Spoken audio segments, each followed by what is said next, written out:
Mm.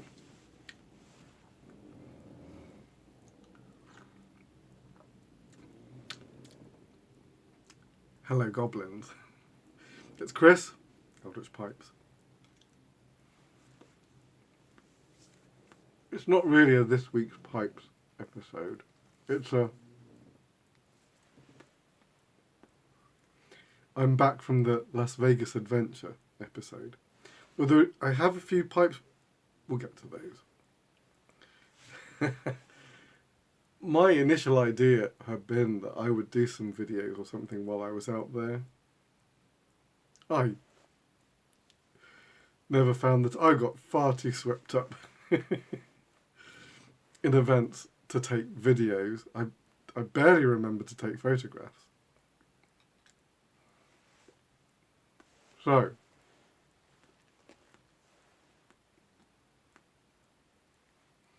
I set out last Tuesday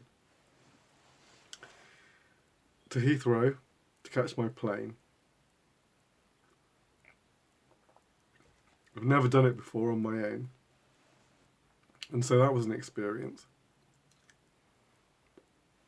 As it turns out, as huge as Heathrow is, it's fairly well organised. And so a newbie on like me, on my own, managed to find my way through the system. It was a little daunting, I don't mind telling you, but I got my way there. You know, you have to check your luggage in first, you check in luggage, then you have to go through security, and then you got to find... I forget what you got to find next, but then ultimately you've got to find the gate that your plane is at, and then you're broken down into groups about when you go on the plane. And that was all pretty good. I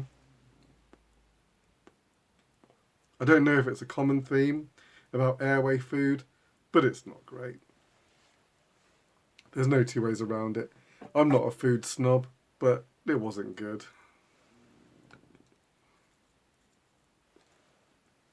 Because of the time of my flight,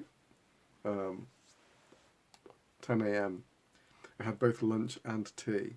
So it was a 10-hour flight to LA. And some people asked me why I flew to LA rather than fly straight to Vegas. And it's because I was staying with Johnny Adams, who is J Adams Pipes on Instagram. And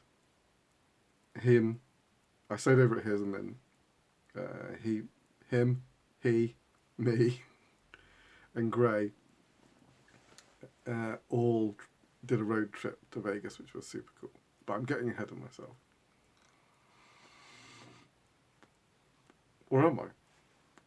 Yeah, I am a little. So you can imagine it was like a 2-hour drive from Warwickshire to Heathrow. It's then a 10-hour flight from Heathrow to LA.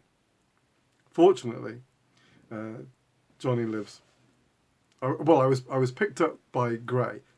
I've never said Gray's surname before, so I'm going to give it a shot and hope it's right. I read it as Van Killenberg, so I hope I've said that right, Gray. If not, you'll have to teach me.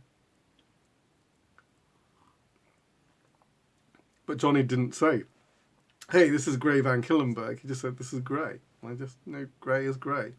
And Gray is... So Johnny and Gray are both fairly new pipe makers. And they're fast-tracking themselves to the top of the trash heap. And before we know it, they're going to be... Everyone's going to know their names. Because the rate of their learning curve is just ridiculous. Within 1 year, they've gone from new pipe makers to putting out things that really they really shouldn't have been making for like another 3 or 4 years under any normal circumstances. But they've been getting some super high-end training. I'm not jealous. No, it's fine. I'm happy to do it all myself. But these guys put in the legwork. They go everywhere. And I really should say that besides all of that, they're just the two best blokes really ever. By the time I landed in LA, I was so out of sorts. I didn't know what was going on. But Gray just like put me at ease, and he was just super chill. I needed chill at that point, and Gray is super chill. Gray said he looked like a metal wizard, and he does. And like that's a great visual when you land. He's just like so friendly, and it's like, what do you need? Like because of all the crap food I'd had, and like after flying that long, I think my stomach was upside down. I didn't know what the time was. I landed 10 p.m. my time, and it was 1:30. Well, 10:30. It was 1:30. I said, I need fries. I need salty carbohydrates. They said, no problem. Right next to the road from their pipe shop was a fabulous burger joint. So we went there, bought fries, more fries than I could eat, a huge thing of root beer. The root beer was amazing. And I sat down, chilled, ate chips, drank root beer. Gray showed me around the shop, so it was all pipe stuff. All that was just like really familiar visuals. It's like, this is nice. Still took me ages to relax. I said it before and I'll say it again. I'm not one of the world's natural travellers.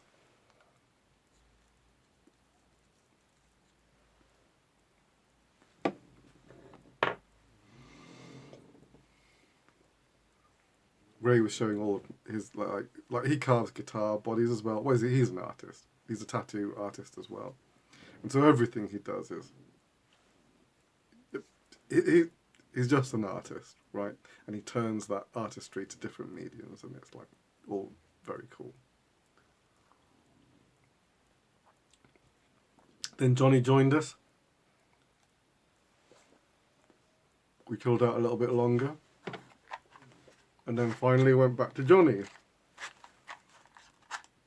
At which point, I think I was ready to fall over. But I met Johnny's wife, JJ.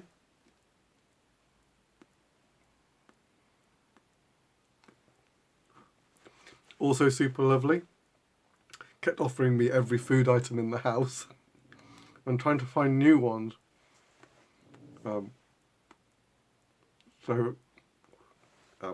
Yeah, it was really nice. And I think at some point in the conversation I just went, I have to go to bed now. I've got to go. I don't even know what time it was though. It was something stupid early. Maybe it was about 4, maybe 6, maybe 7. I don't know what time it was. It was early evening, but I didn't have any more left in me. So, say goodnight, and then we were up next morning at 9. Well, actually, that night I woke up at midnight, because midnight is 8 a.m. in the UK, and at that point I was still on UK time. And I was like, no, I can't get up now. It's midnight. If I get up now, I'm going to be screwed for the whole day. So, I think I went, what did I do? I'm trying to remember when I went downstairs for a coffee. I think I went back to sleep for a bit, and then, oh yeah, I did. I went back to sleep, and then I woke up at 4 a.m. At that point, I was like, super wide awake. Because that's like, what, 12 in the UK? It's like dinner time. Went downstairs, had a coffee, had some biscuits. Then went back upstairs, tried to get another hour or two, and I think I finally gave up about 6. And then we all got ready, and it was the road trip to Vegas. And Johnny's got this huge truck. We loaded everything in it. And we collected Gray from the pipe shop. Gray had been working all through the night and hadn't slept. And so we did the 4-hour drive. So in the UK, right? So this is equivalent to a drive from the Midlands to Cornwall, something like that. 4-hour drive. We would consider it a long drive. I don't think they considered it a long drive. That was funny. The drive was amazing. The views were... Well, we were driving, after we'd gotten out of LA, we were driving through desert.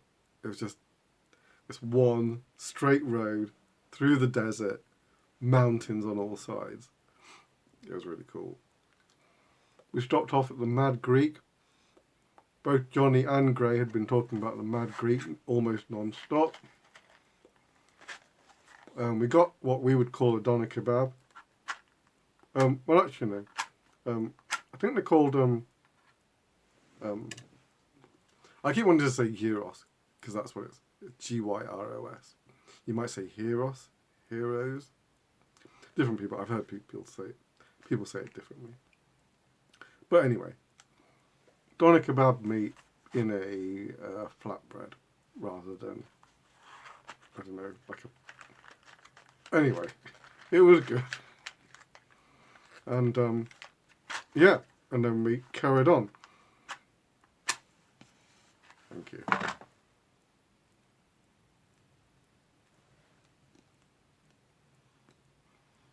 That was the last stop we did.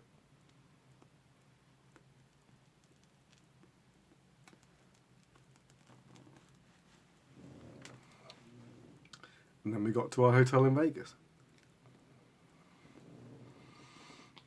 And even then, things were already underway. So we arrived Wednesday, but the hospitality room was already up and running on the 14th floor. And one of my friends that I had never met in person, Travis Fahey, I think I'm saying that right. I hope I'm saying it. Like, I'm going to murder names all throughout this video. So everyone just get used to it. But Travis was already there. Or was he? Maybe my memory is completely shot. He was either there or was shortly to be. He wasn't long behind us. Because he'd caught a flight from Vermont. See, I remember things. And so, Johnny and Gray started mixing immediately because that is what they do. And I went to my room and tried to get my head straight because that's what I do. And we met a few people upstairs, and then all I remember is going back to my room, I think, and then meeting Travis later on in the day. And that was really great because Travis had bought a load of tobacco, some of which I'm smoking right now.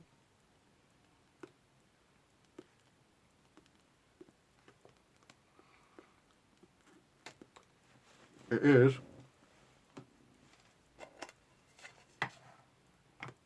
Esoterica's Dorchester. This stuff is pretty amazing. You know when you pull the paper off the top and it's kind of soaked in the oils of the tobacco? That's when you know it's... For me, that's good. It's got a real citrus orangey, but like funky orangey smell, this whole tobacco.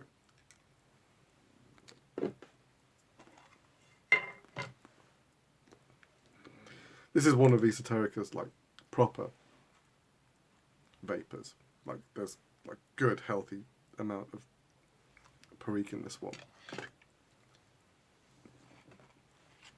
It's from 2020, so I just opened it. It's been aged for 5 years.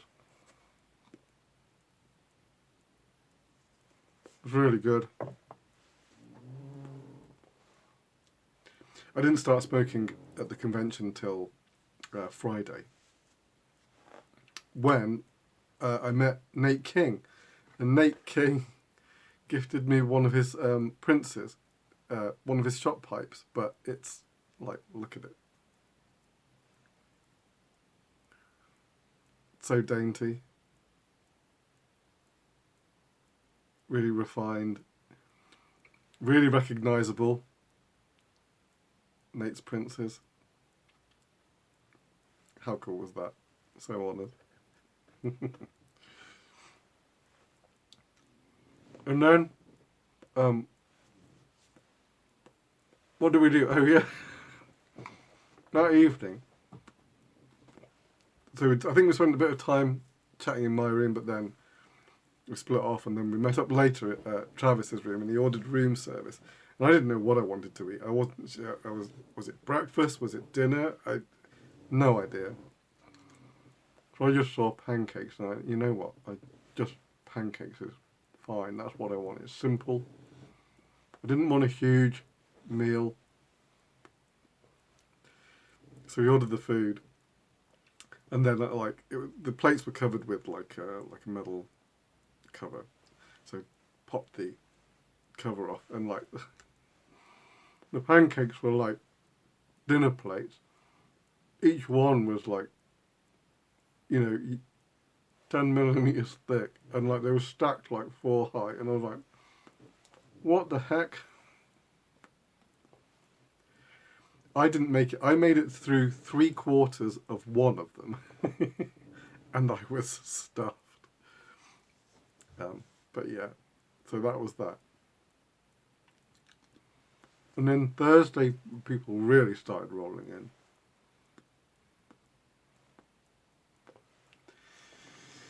I remember, my only real memory of Thursday is that we went out to a noodle bar with a bunch of people. Dustin Frank had joined us at that point, I'm pretty sure. And a chap whose full name I never know. I just know his online name is Peter Piper. He's got a YouTube channel and he's from New York, and he's the most charming fellow.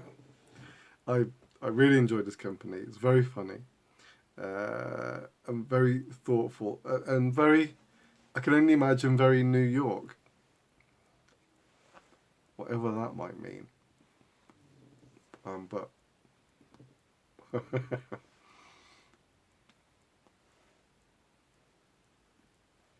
I don't remember if it was that night. Oh no, it was another meal at the hotel's. One of the hotel's main restaurants was the Brass Fork. One meal at the Brass Fork.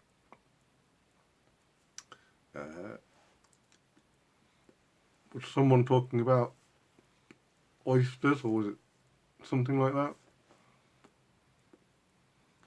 And I mentioned how I never eat the fruit of the sea. Mainly because you don't want to anger the gods that guard that realm. And I think that's wise, and that's a good enough reason to just avoid things from the sea, pretty much. And that started a very detailed interrogation by Peter about what I do or do not eat.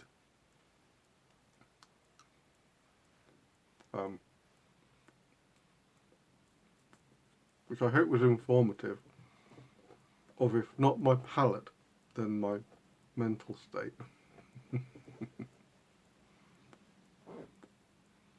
And then it was Friday, and the show really started to ramp up. So I didn't know this, but like there was a registration system.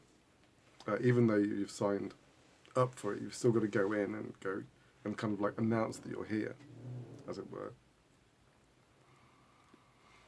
And even in the registration crew, that's when I met Silver Grey again.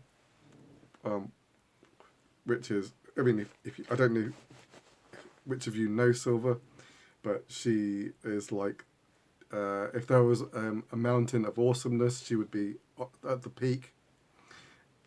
She's just a wonderful, wonderful lady, and just meeting her every time is just such a joy. So that was great. That was a really nice welcome, kind of into, we were going to the show proper, the sign up. But it felt like things were beginning. And then we really noticed that people started to have some pipes out here and there. And so Gray said, get some of your pipes. It seemed a bit weird to me, a bit forward to suddenly start getting pipes out. But apparently people had been doing it even the day before. So I got some pipes out. And we were nattering away with people here and there. I forget who was around the table I was at. And nothing really much had happened apart from just some social stuff. As I started putting my pipes away, some people just suddenly started crowding around. I had to get all the pipes back out again. That was very funny. And that day I sold like 4 or 5 pipes. Before the show had even begun. So anyway, that's when I learned that the Las Vegas Pipe Show officially starts the day before it officially starts. So, then, after the official start of the Las Vegas Pipe Show, the Las Vegas Pipe Show officially started on Saturday. And, I should say actually, I think by Friday I'd got my morning routine sorted out, and so I was going down to the Brass Fork, usually about 7, and I kept meeting people down there. I had breakfast like twice with a chap called Alvin, who's a customer who's bought like pipes off me in the past. Like, it was so lovely. It was just really great. But then Saturday, the show started and it was on like Donkey Kong. And I don't think I've ever talked so much in my entire life.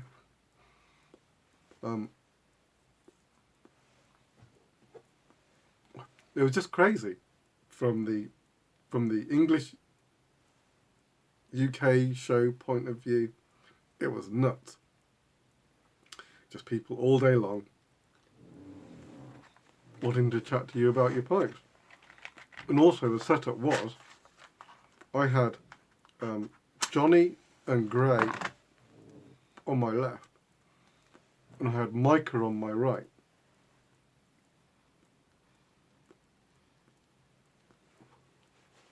If you don't know, Micah Kreider is Yeti Pipes, and he's the guy that I'm doing the Bakelite style resin with. Which I should say went down a bleeding storm. So that is like, we're off to the races with the Bakelite stuff. I was able to have some great conversations with Micah about what we're going to do, about like things in the future, about what we're like, what's going on now, about like how it's going to develop. It's like, Micah is so great. And I met his wife Sarah, and she's so funny. Because she basically is like there.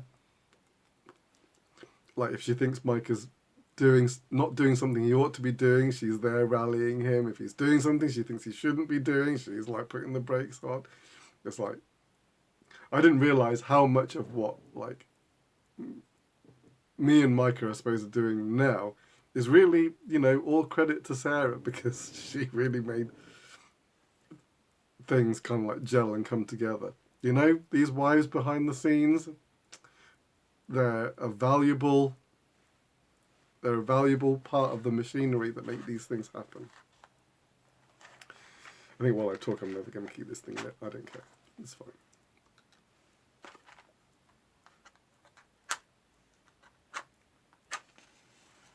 And I met loads of customers that have bought pipes from me in the past, which was really lovely, because that doesn't really happen.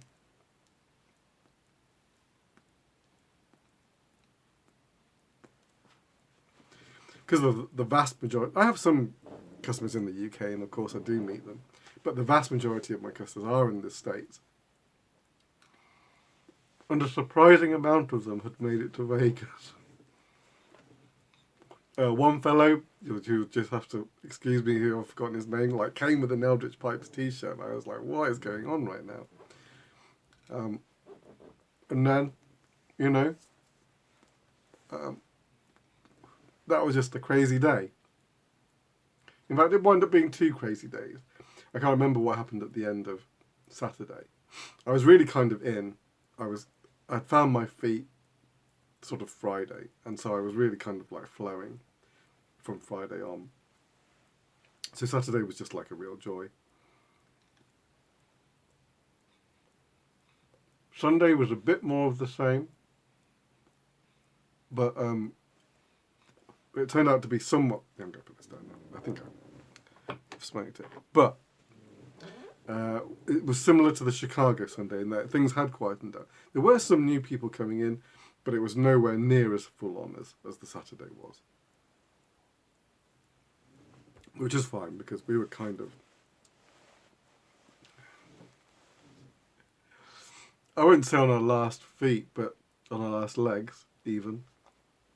But you know, Saturday was a lot. I felt like my voice had gone. Johnny said my voice has gone. It's just a lot of talking.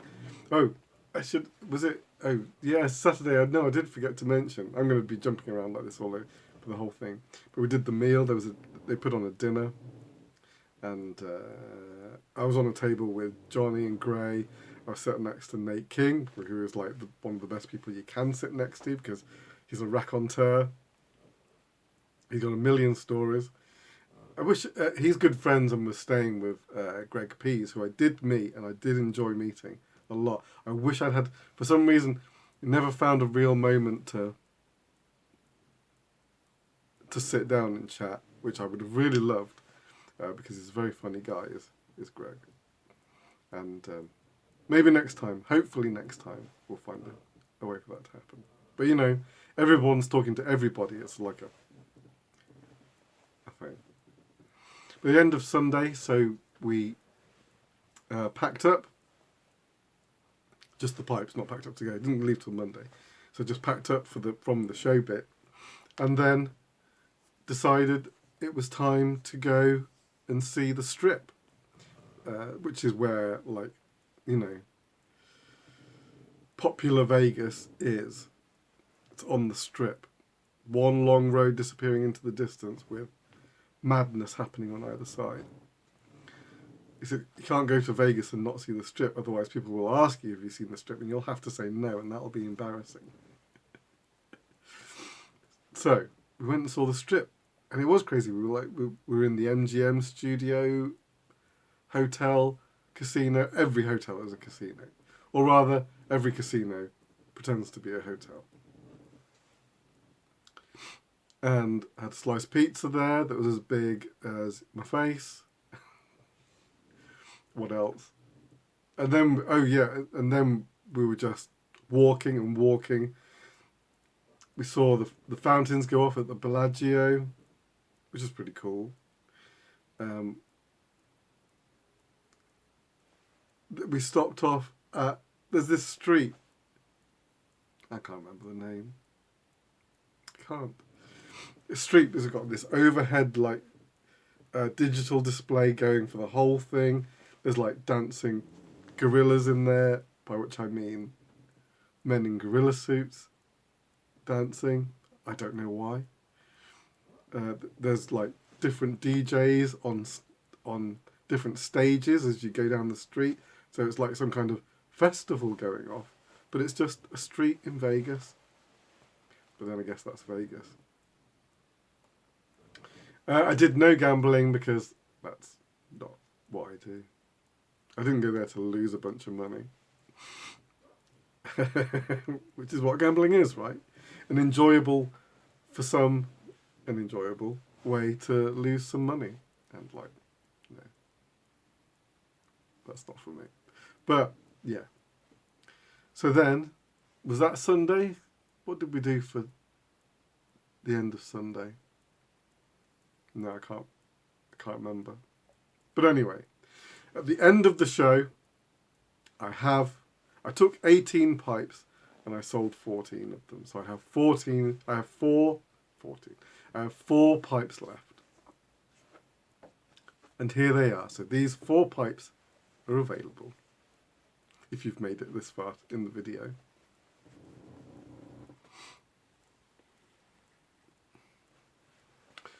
One of my acorns, I was so surprised that an acorn made it back, but hey, you know, it happens sometimes. I had 3 acorns, 2 of them sold and this guy didn't. Is a tall acorn. Nice black sandblast. Plateau rim.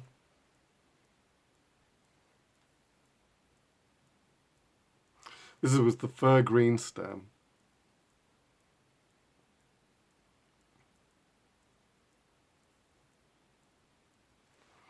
It's a bit darker than it was on the screen, but it's not too far off. Pretty close. It's called fir green, right? You get the vibe. That's that guy.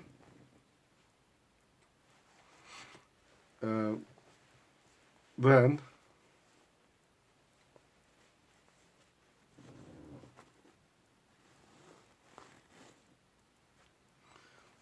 Mandragora root.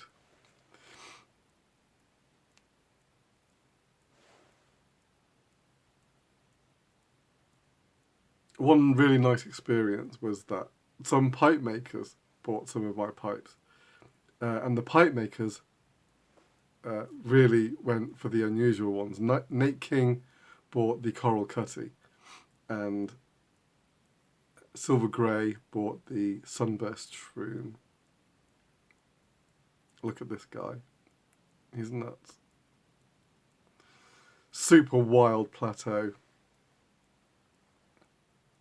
My favourite.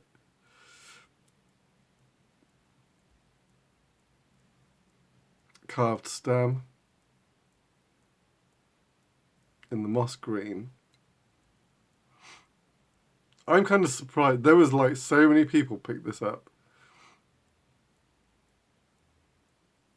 Yeah, I did wind up bringing it home, which is a shame.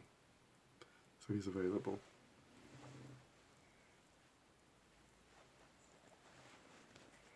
Let's pop him away.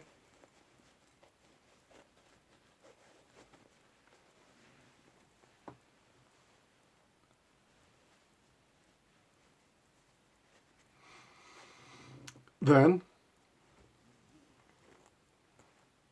I have a Brothers of the Yellow Sign pipe.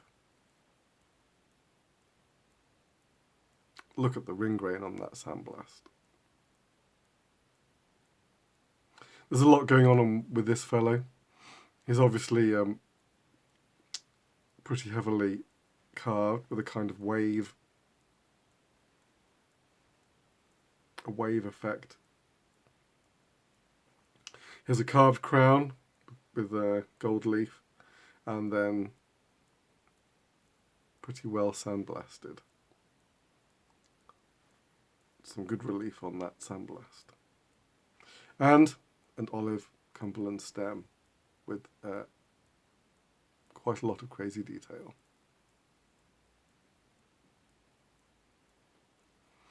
So there you go, a Brothers of the Yellow Sign.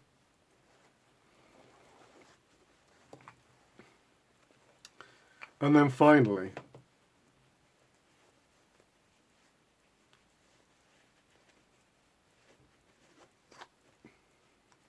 come on out. He's shy. I've got to assemble him a little bit here.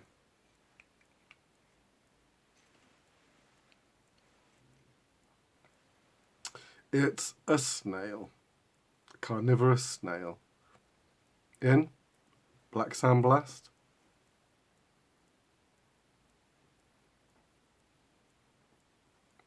Look at all that ring grain going off on the shell.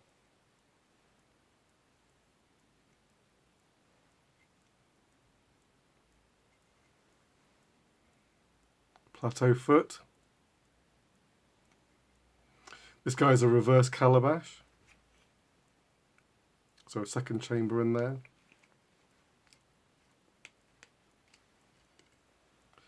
Black and white stem.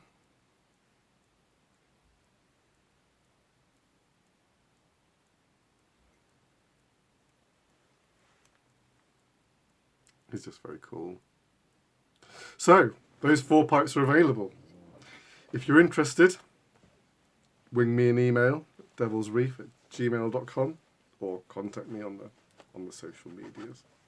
You know where I am. All right. Okay. That's it from me. I won't be back this week because I'm not making any pipes this week. But I should be back next week. So,